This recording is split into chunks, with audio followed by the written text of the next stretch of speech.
canção, uma oração. O trono é teu, assenta-te, Senhor, assenta-te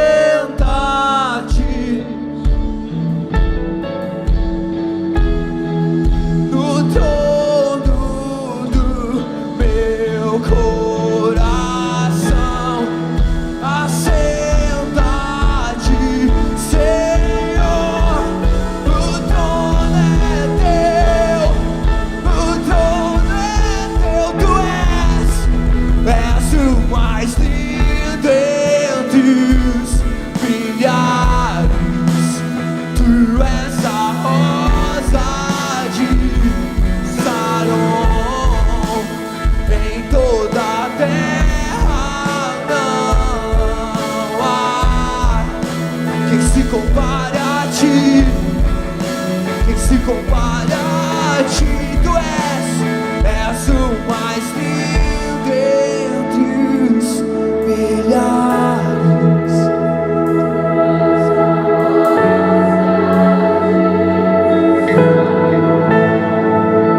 E então Sim, Deus. quem se compara Nada, a ti? nada, nada se compara a ti, Senhor. Quem se compara a ti? Amém. Dê o mais lindo aplauso que você puder. Glorifique ao Senhor. Aleluia. Podei-vos assentar, queridos. Louvado seja o nome de Jesus.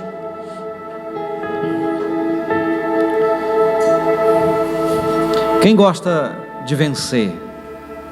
Ah, pastor, eu gosto. Que pergunta. Quem gosta de perder? Ninguém gosta. Mas é interessante algumas coisas na Bíblia, irmãos. Existem algumas situações que o Senhor diz que aquele que perder, por exemplo, a própria vida, ganhá-la-á.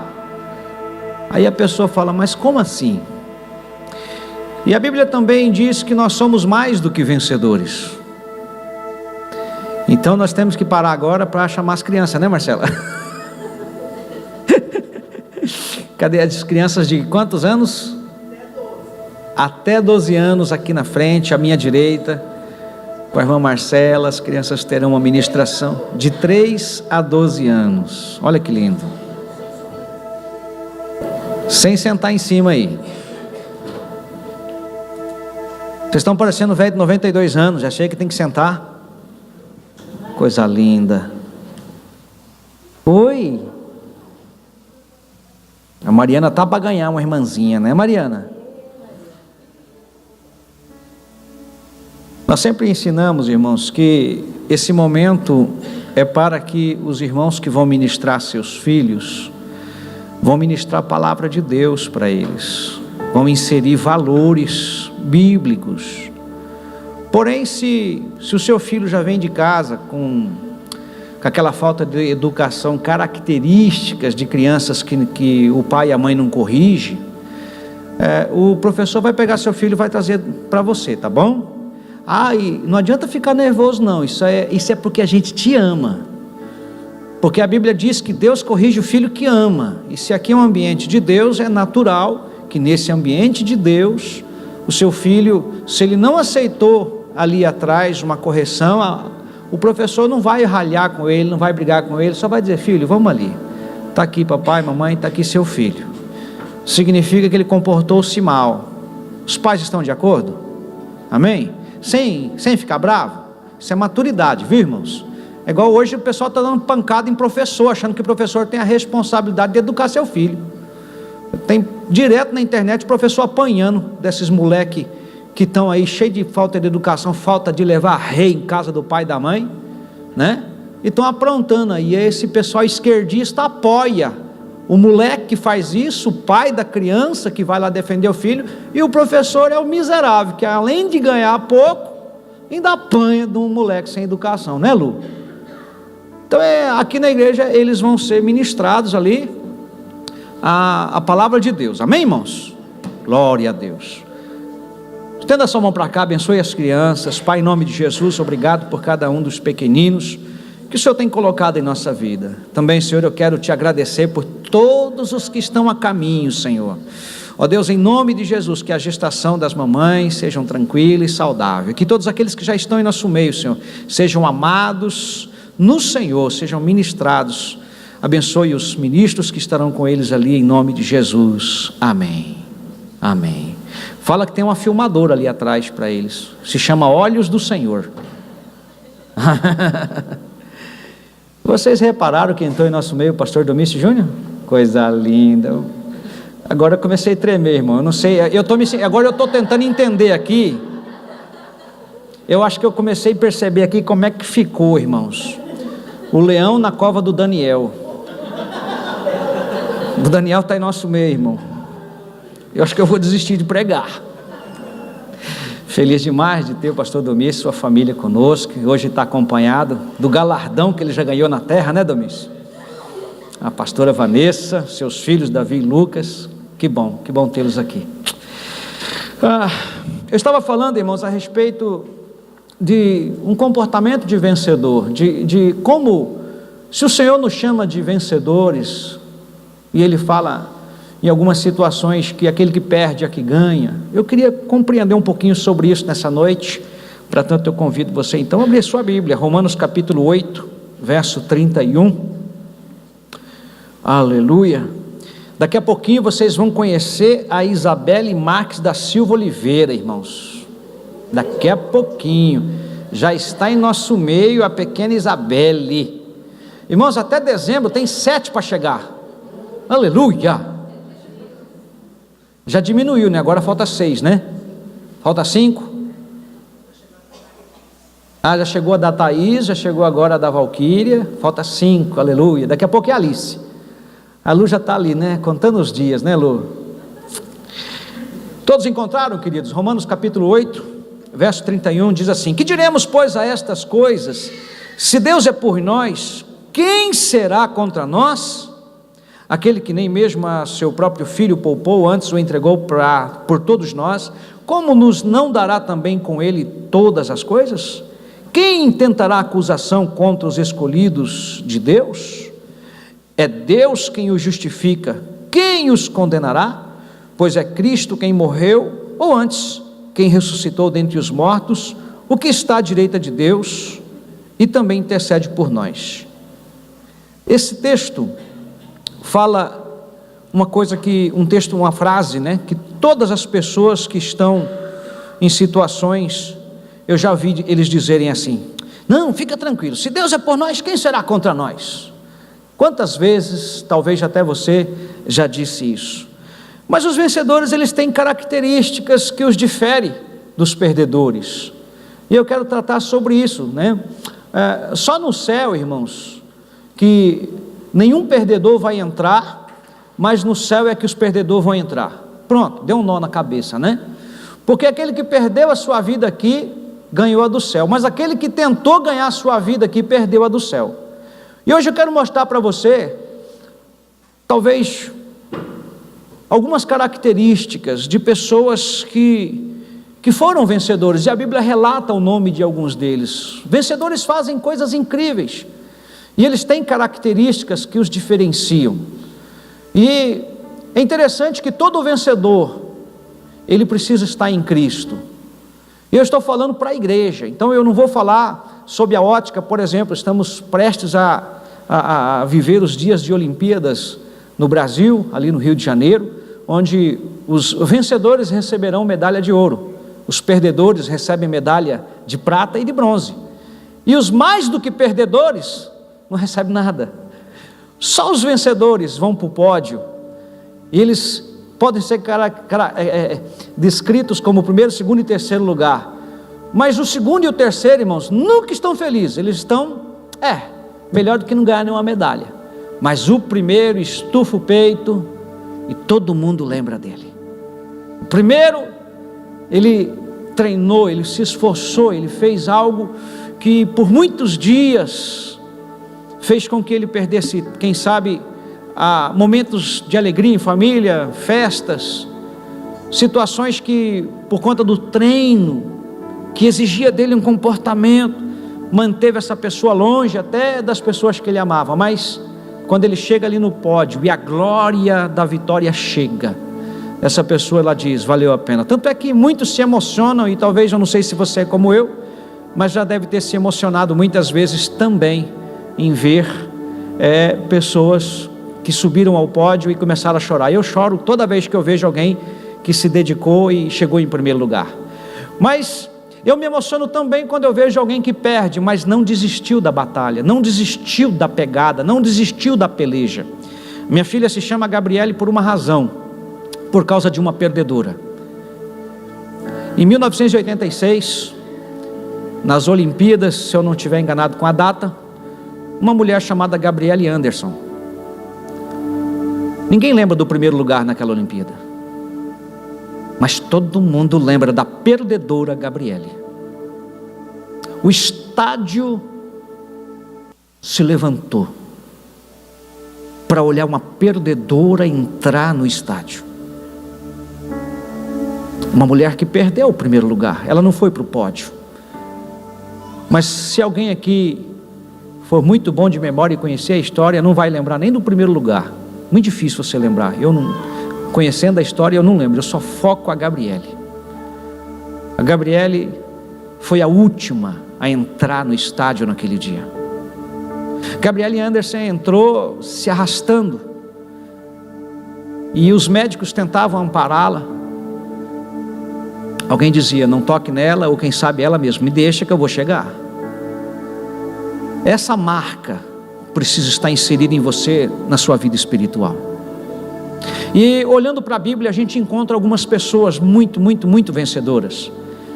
Eu creio que essa igreja conhece que os meus vencedores preferidos se chamam Sadraque, Mesaque e Abdenego, se chama Daniel, se chama Paulo, se chama Davi. São os meus heróis. Todos eles têm coisas incríveis. Agora, e quando um vencedor gera vencedores, irmãos, é mais incrível ainda. Eu quero ser um vencedor que gera vencedores. Eu quero ser um vencedor e fazer do meu filho um vencedor. Eu quero que ele olhe para mim e veja o pai que não desiste diante do momento mais difícil, até porque ele, por estar próximo, tem a capacidade de perceber os momentos de dor e de angústia que nos cercam eventualmente. Quero que a minha filha, minha esposa vejam isso, e que nos momentos em que eu e a minha esposa não puderem estar mais perto deles, eles se lembrem que desistir jamais, avançar sempre, perseverar. O que é que difere então? O primeiro lugar aquele dia levou a medalha de ouro, mas quem entrou para a história foi uma perdedora, simplesmente porque ela não desistiu. Gabriele Anderson. Está aqui, minha vencedora. Ali, ó. Oh, por isso que é bom ter um DJ dessa hora. Olha aí. Ela está entrando no estádio. Tem volume não, meu filho?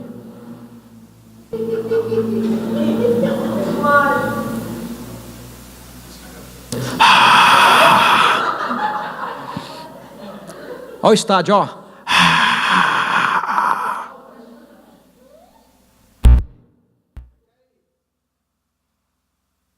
Olha lá, me solta, me solta. Deixa que eu vou. Todas as vezes que eu vejo essa imagem, há mais de 15 anos, irmãos, eu me emociono. Eu falo, eu quero vencer. Olha aí, irmão, vencer tem dor, cãibras.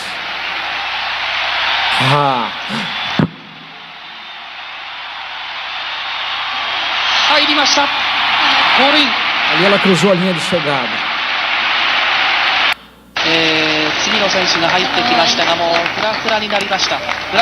Eu creio que já deu para você ter uma noção. Pode tirar, filhos. Deu para entender porque teu nome chama Gabriele? Você tem o nome de uma perdedora, que é a maior vencedora. E na época eu estava inspirado por isso aí. Por isso que a minha filha se chama Gabriele. Já até pensaram que é Gabriele por causa de você, viu, Domingos? Por causa da tua Gabriele. Mas que bom que até nisso, né? Glória a Deus. Eu falei, se Deus é por nós, quem será contra nós? Para que você parta daqui comigo para observar um texto que eu quero ler com você, que está em 2 Samuel capítulo 23, verso 8 até o 12. Aqui fala dos guerreiros que Davi tinha, e começa dizendo assim: estes são os nomes dos principais guerreiros de Davi: Jabezão, um taquimonita, chefe dos 3 guerreiros principais. Numa ocasião, com uma lança, enfrentou 800 homens numa mesma batalha e os matou. Depois dele, Eleazar, filho do Ahoita Dodô, ele era um dos 3 principais guerreiros e estava com Davi quando os filisteus se reuniram em Pas-damim para a batalha. Os israelitas recuaram, mas ele manteve a sua posição e feriu os filisteus até sua mão ficar dormente e grudar na espada. O Senhor concedeu uma grande vitória a Israel naquele dia, e o exército voltou para onde Eleazar estava, mas somente para saquear os mortos.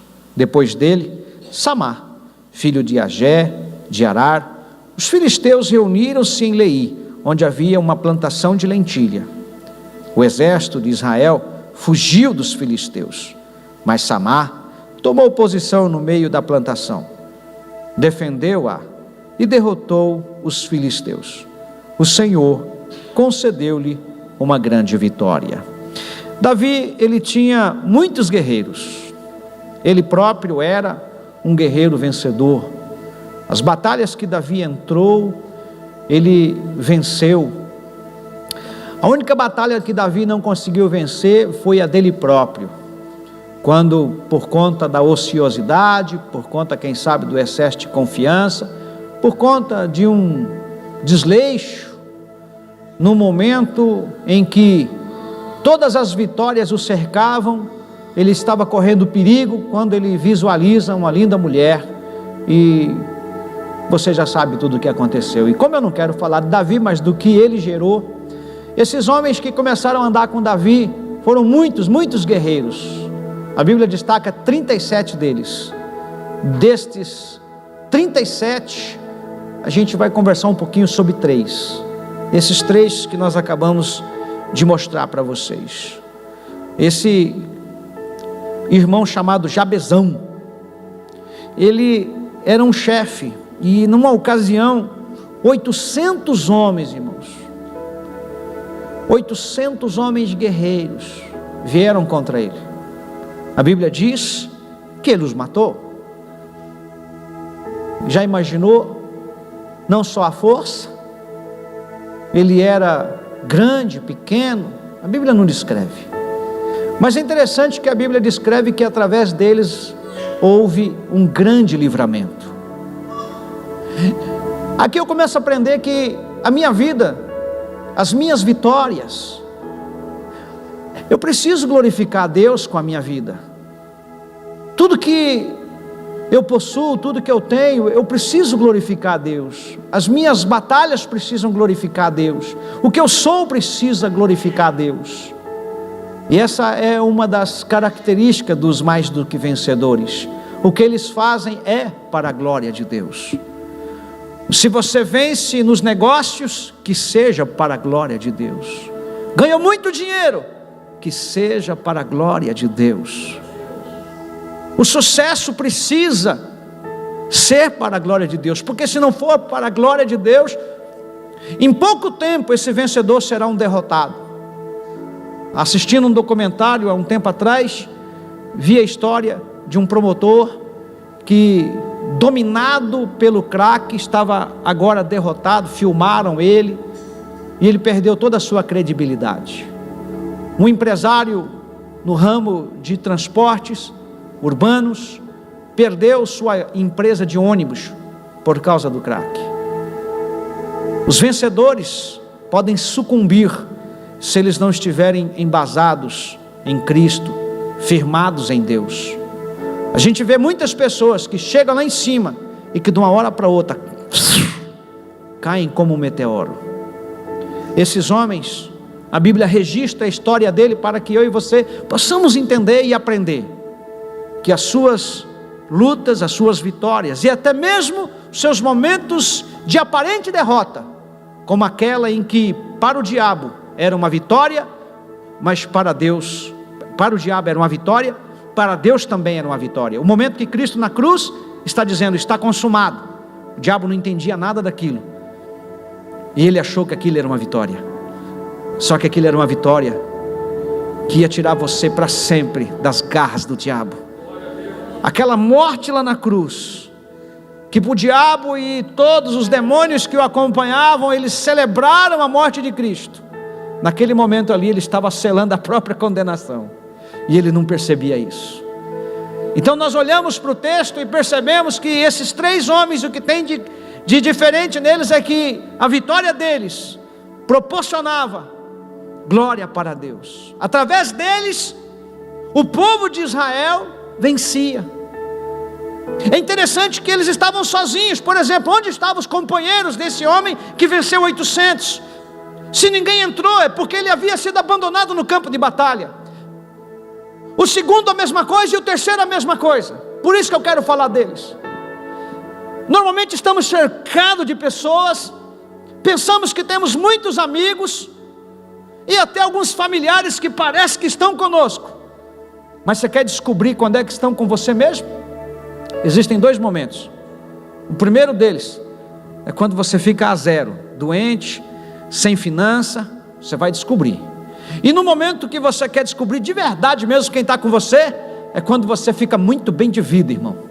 Os bolsos estufados de dinheiro, carro novo teu, da mulher, dos filhos, tá tudo, você viajando, passeando. Você vai descobrir quem é amigo de verdade. Eles estão lá do seu lado também, mas eles não escolhem o momento, se é de escassez ou se é de riqueza. Eles estão com você na escassez e na riqueza. Aqui na escassez você vai escolher, vai descobrir que amigos foram embora, e aqui você vai ver que alguns se afastaram porque você enriqueceu, e eles vão se afastar de você porque eles se veem como pobres e miseráveis, e eles se afastam também. Esses homens, eles faziam parte de um exército poderoso, o exército do Deus vivo. Mas existem momentos na nossa vida em que algumas batalhas você e eu vamos precisar enfrentar sozinhos. Eles venceram. O segundo, a Bíblia diz que ele era um dos principais, e os filisteus foram atacá-los. Então os israelitas, do qual ele fazia parte daquele exército, eles fugiram.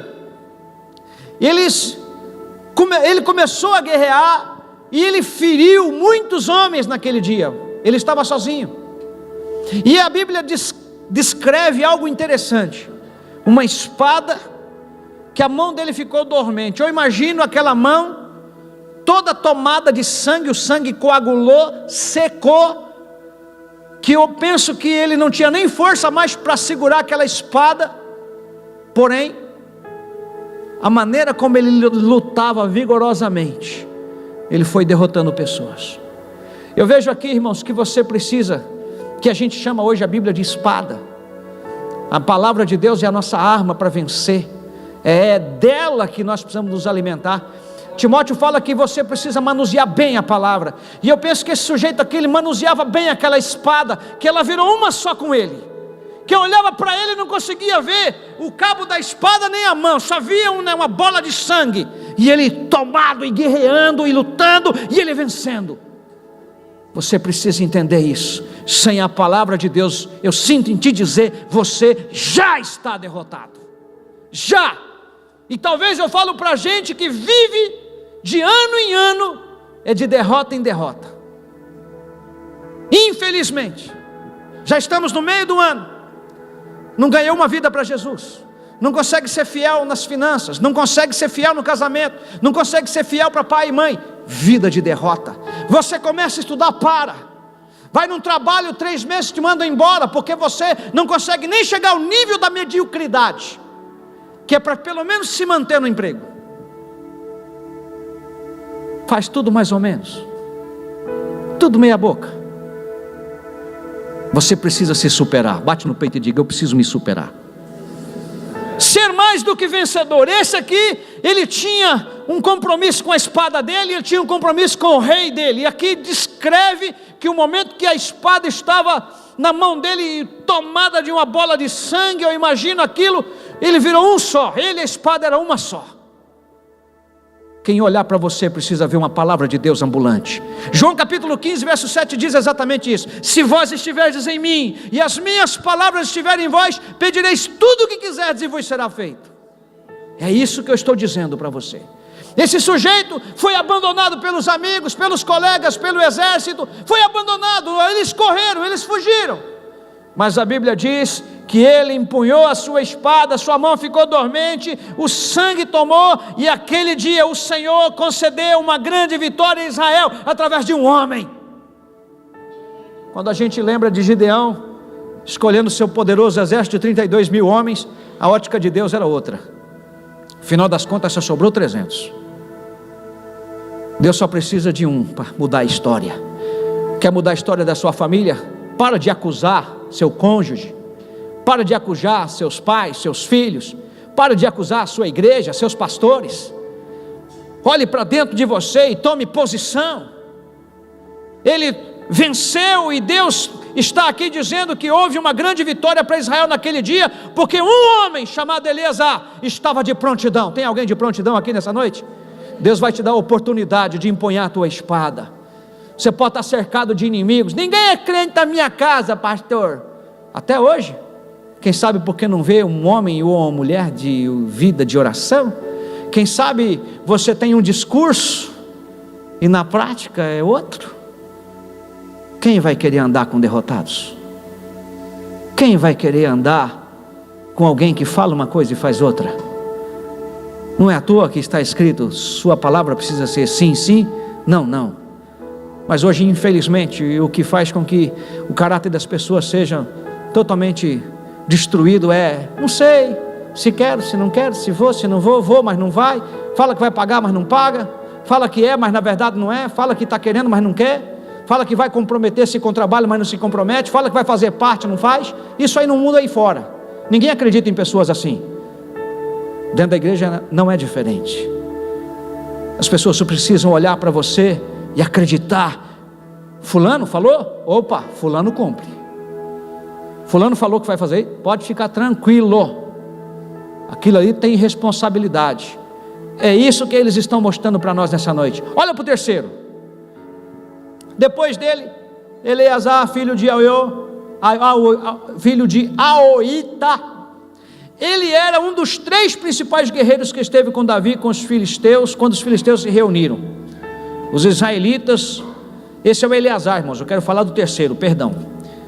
Depois dele, Samar, filho de Agé, o Ararita. Os filisteus reuniram-se onde havia uma plantação de lentilha. O exército de Israel fugiu dos filisteus, mas Samar tomou posição no meio da plantação, defendeu-a e derrotou os filisteus. E olha só, mais uma vez, o Senhor concedeu naquele dia uma grande vitória. Querido, eu quero chegar em ambientes onde a vida das pessoas seja transformada pelo Deus que habita em mim. Não é natural esses 3 homens, apenas na força física, vencerem o que eles venceram. Eles só venceram porque eles tinham uma aliança com Deus. Eles só venceram porque eles tinham uma aliança com Davi. Eles venceram porque eles tinham compromisso. Esse sujeito foi colocado para defender um campo de lentilha. Junto com ele colocaram outros soldados. Quem sabe passou um dia, quem sabe passou 2, quem sabe passou uma semana, um mês. Mas de repente, um exército inimigo veio, irmão, para atacar o campo de lentilha, que naquela época era o alimento para eles. E eu fico imaginando esse sujeito chamado Samar se posicionando: vamos comigo, pessoal. Ei! Quantas vezes eu já me vi assim? Vamos para a vigília. Chegava lá, tinha 2. Irmã Maria e irmã Sueli. Silmara grávida em casa. Eu saía lá da Westfalen, onde eu morava, e ia para a igreja, 14 quilômetros. Irmã Maria, dos seus 70 anos mais ou menos. Sueli andava 4,5 km numa descida íngreme, cheia de terra. Mas eu tinha convidado toda a igreja. Toda a igreja morava praticamente em volta da igreja. A irmã Maria tinha que subir num negócio que, se você medir da parte daqui até na parte onde ela morava, tem que subir mais ou menos uns 100 metros de altura, porque é uma subida assim, ó, lá no Tanguá, Domício. Subia, para subir lá, irmão, se qualquer um de vocês for subir aquela subida, na metade você está assim, ó.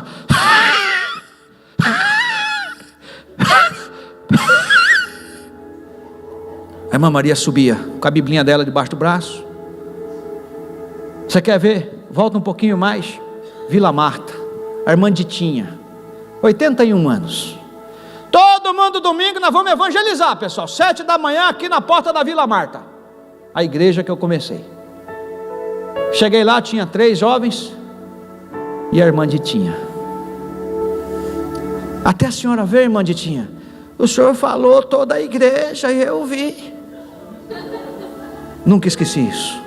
Pessoas que têm compromisso têm maturidade. Pessoas que têm aliança têm responsabilidade.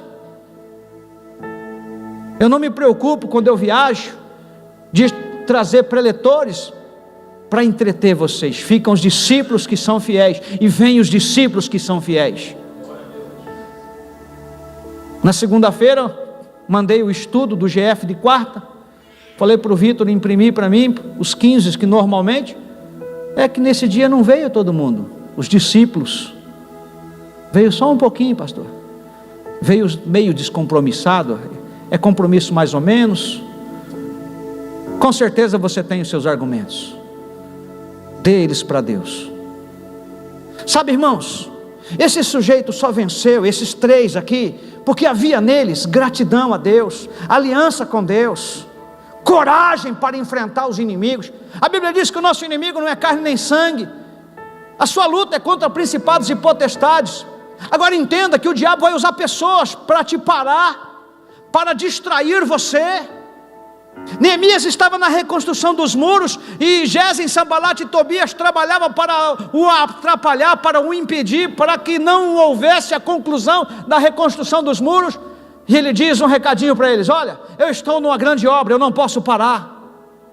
Eles trabalhavam do momento que amanhecia até o momento que escurecia, empunhando espada, vigiando, porque a qualquer momento os inimigos poderiam atrapalhar. A igreja do Senhor é assim. Quando a Bíblia diz que as portas do inferno não prevalecerão contra a igreja do Senhor, não está falando do inferno vir contra a igreja, está falando da igreja empurrar o inferno para fora.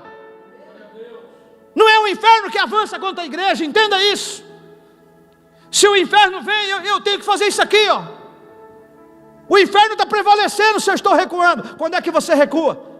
Quando você não tem uma vida de oração, quando você não tem palavra, quando você mente, engana a si mesmo. Tiago 1,22 diz: sede, pois, praticantes da palavra, não somente ouvintes, enganando-vos a vós mesmos. Então, ele escuta uma coisa, mas na prática faz outra. Engana a si mesmo. Nem você vai poder dizer assim: não, o diabo me enganou, pastor. Enganou coisa nenhuma, você se enganou. Eles venceram, porque havia fidelidade a Davi. Davi não estava aqui, mas estava o seu exército. Eu sou pastor dessa igreja local, eu posso não estar aqui, mas a igreja avança, porque o pastor dos pastores está aqui. O pastor do Salmo 23 continua aqui, e ele não abandona nenhum de nós. E aí eu tenho compromisso. Essa é a minha família, a minha igreja. É um lugar onde eu tenho compromisso de oração, eu tenho compromisso financeiro, eu tenho compromisso de fidelidade, eu tenho compromisso de honra.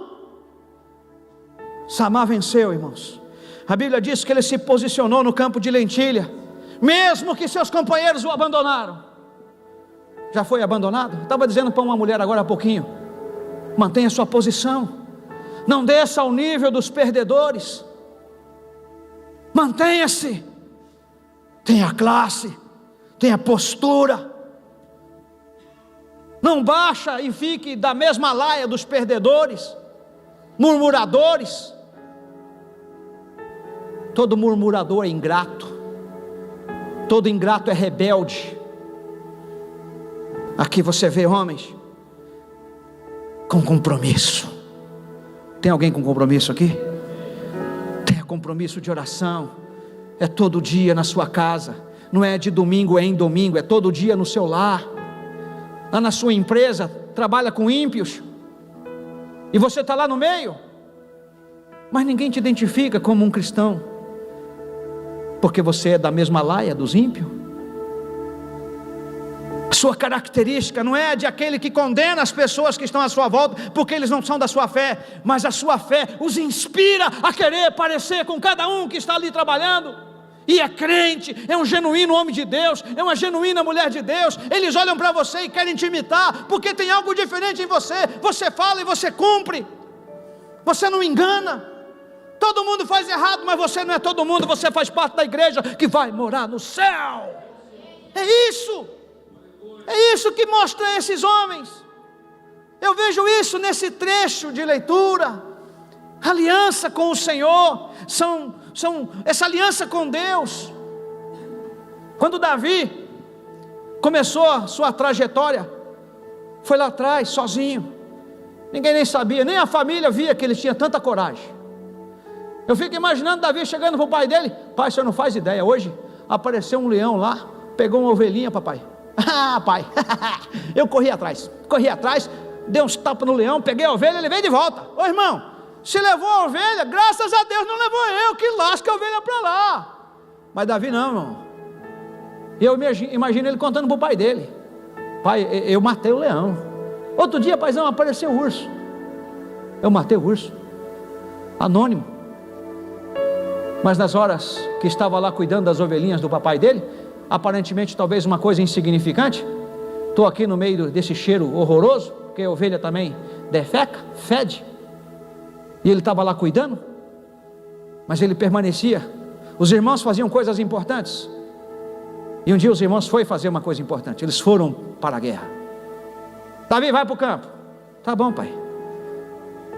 Se a gente pedir para você fazer uma coisa simples, não é porque a gente acha que você foi feito para fazer coisa simples, é porque tudo tem que começar com coisas simples. Não queira já fazer as coisas grandes.